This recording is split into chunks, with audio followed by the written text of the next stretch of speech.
Waving placards that said no to corruption and shouting veto the law, thousands of people gathered in protest in Kyiv, Lviv, Dnipro and Odessa.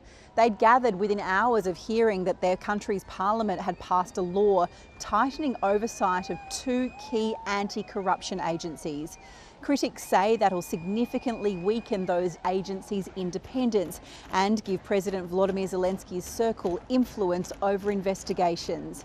Mr. Zelensky signed the bill into law, saying its aim was to clear out Russian interference, but people at the protests weren't buying that. I was under Russian occupation. I know what it means for one person to have all the power when nothing is transparent and everything is working against you. I don't want it to be the same for us here. It is important to fight corruption so that more money goes to the armed forces of Ukraine.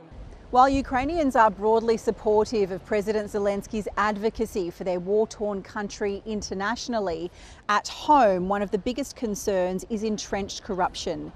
Independent investigators have in recent months embarrassed senior officials with corruption allegations, which could put in jeopardy Ukraine's bid to join the European Union and maintain access to billions of dollars in Western aid. We are great supporters of Ukraine.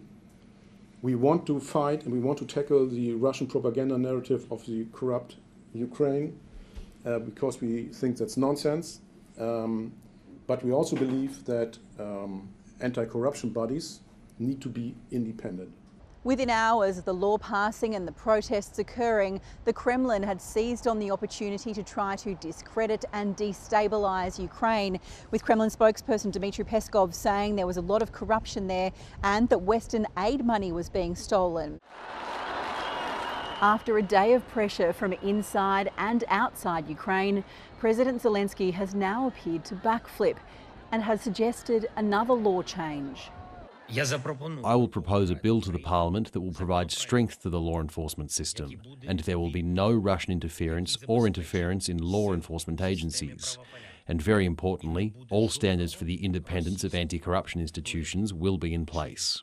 He says he's trying to strengthen the justice system and has asked law enforcement as well as anti-corruption investigators to work together on a joint plan of action to be ready in a fortnight.